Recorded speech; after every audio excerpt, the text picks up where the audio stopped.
Poster artist Tyler Stout takes a stab at John Carpenter's Halloween. Take a master of horror and add a master of posters and connect them with an iconic psychotic killer. The result is John Carpenter's Halloween, a reimagined by Tyler Stout. Stout is one of the most popular and well-known pop culture artists in the business, and yet as many years as he's been making posters for films like The Thing, Star Wars, The Avengers, he's never tackled one of the most popular horror films of all times. Well, that changes this week when Stout's poster of Halloween goes on sale Thursday, April 15th via Gray Matter Arts. It's available in two versions, one that's timed for 24 hours and another that's limited and will be sold in waves. Yeah. I'm a little late to this story, but still, you never know. Now, the one that you've been looking at here to the left, you know, the white, the black, the orange. This is the regular edition. It's a 24 by 36 inch screen print and edition size that will be determined by how many are ordered from 1 p.m. Eastern Time Thursday through 12:59 p.m. Eastern Time Friday, April 16th.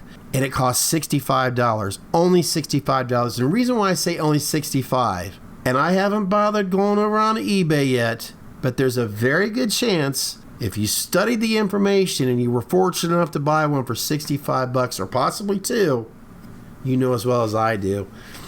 If you have noticed this already on eBay and why it's costing, let's say, $1,000, now you know why.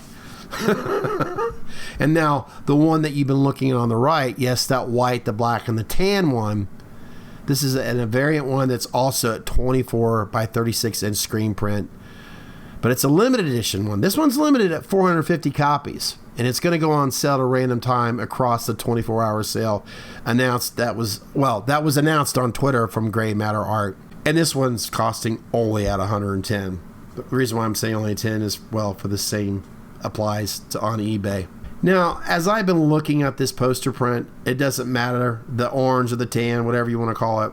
And what I love about it is all the attention to details. This is the kind of art print that you can look at for hours, for days, for weeks, or maybe years later and go, oh my God, I never noticed that before. You know what I mean? There's so much attention to detail. I know you're already thinking, yeah, I do see the Star Wars vibe, the Avengers vibe in it, but still, it is what it is. And it still has a lot of artistic value to it. If you pay close attention to either poster right down there by the H on obviously Halloween, you will see the silhouette of Michael Myers obviously looking up at his home. That's right, the Myers house. And I'm just seeing him looking in this window where to me, I can't help but think that's just a silhouette shape of Michael himself.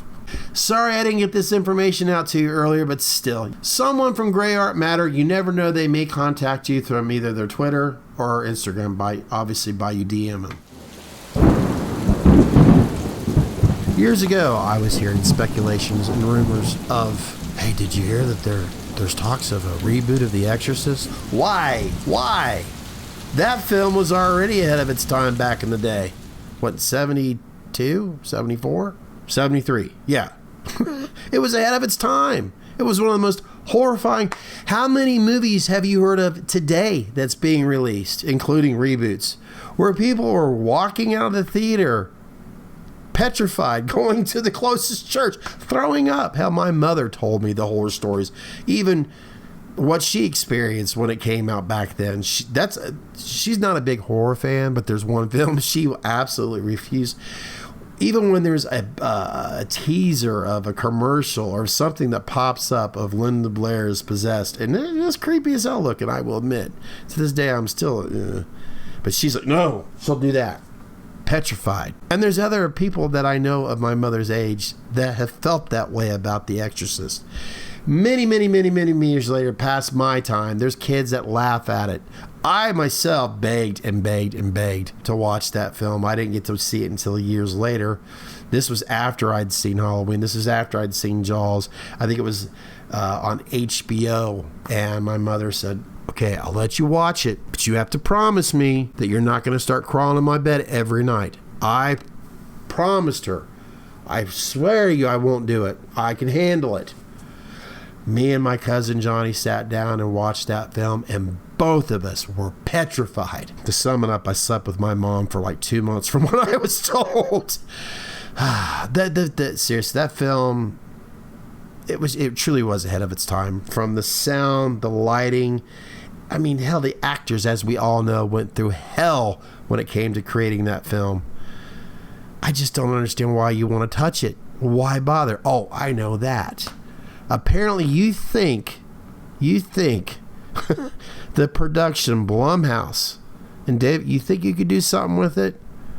Okay, if you can, if I hear from others it's spectacular, I'll watch it for free, but I'll be watching in protest. Now, they're still asking when is there a release date, but so far the film is still varying, in early developments, so there's no exact release date has been announced yet. The only individuals attached to this project right now is Blum and Green. So really, there's no general information. When I did read into this more, they were talking about, well, they're naturally hoping that the success that they're having with this trilogy, as we all know, with Halloween, don't be surprised. They're going to take a little bit of that magic by, well, they brought back, obviously, Jamie Lee Curtis and Nick Castle, John Carpenter. Don't be surprised if we see some returning faces in this reboot of The Exorcist. But then again, I guess it depends on how it's written. I just wanted to share that. You guys may very well know that already. So what do you think? Should they touch it? Should they go forward with it or not? Me, I don't want it touched. I just want to be left alone.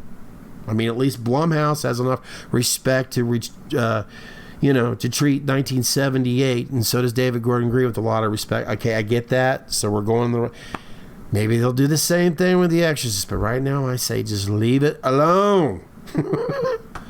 All right, I'm going to ask you guys one more question, and I think you will enjoy it.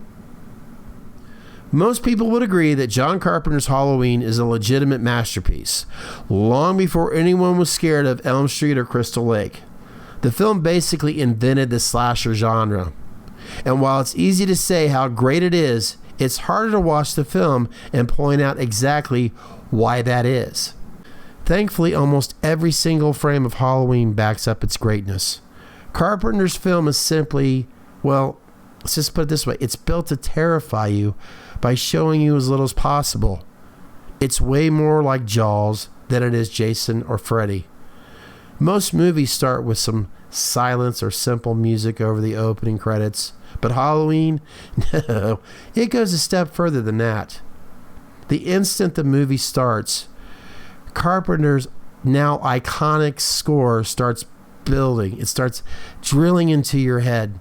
And along with the jack-o'-lantern on a black screen, as the music plays, the credits roll, the camera slowly gets closer to that jack-o'-lantern so that with each passing, every second, there's more detail being shown. Its uneven teeth, its cuts, its burns on the side, the slice from the nose to the mouth, the guts inside. It's slowly paced and unsettling, and it reveals the movie hasn't even really started yet. Yeah, all that before we even start the POV. Now, the question that I want to ask you as I'm going over all that, just imagine for just one moment, if you haven't yet, but just imagine that John Carpenter and Debra Hill never got together, never sat down, never even came up with the concept of, hey, let's make a movie about Halloween.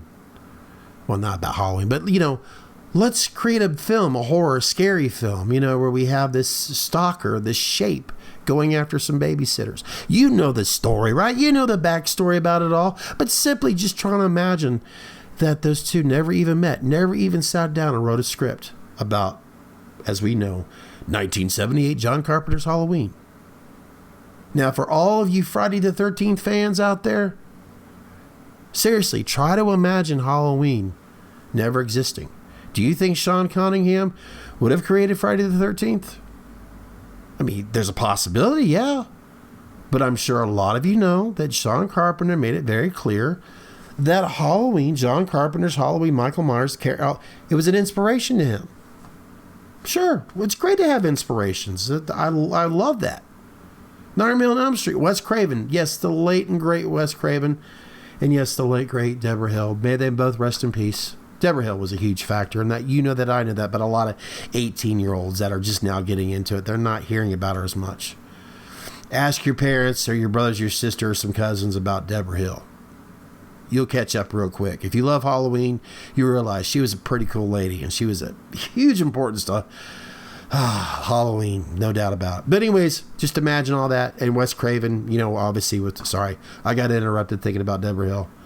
I mean, I'm quite sure, as brilliant as Wes Craven was, you never know. I mean, yeah, he had other inspirations. He's told the story. I'm sure even if you're just the slightest fan of Nightmare on Elm Street, you've heard the backstories of Freddy Krueger, what inspired him about the character Freddy Krueger. So there you go. I ask you a simple question. Yes, it's deep, and you have to think about, and you need to discuss it amongst your friends, not necessarily leave a comment. Of course, that's what it's there for. But I think it's a fun question to ask, but yet scary. Oh my God, if Halloween didn't exist, there's a lot of films that we wouldn't have that petrified the hell out of us.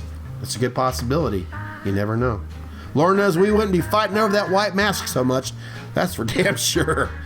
I got to get to work. I really do, because I didn't realize the time. Oh, crap. All right, see you guys. Take care. Bye.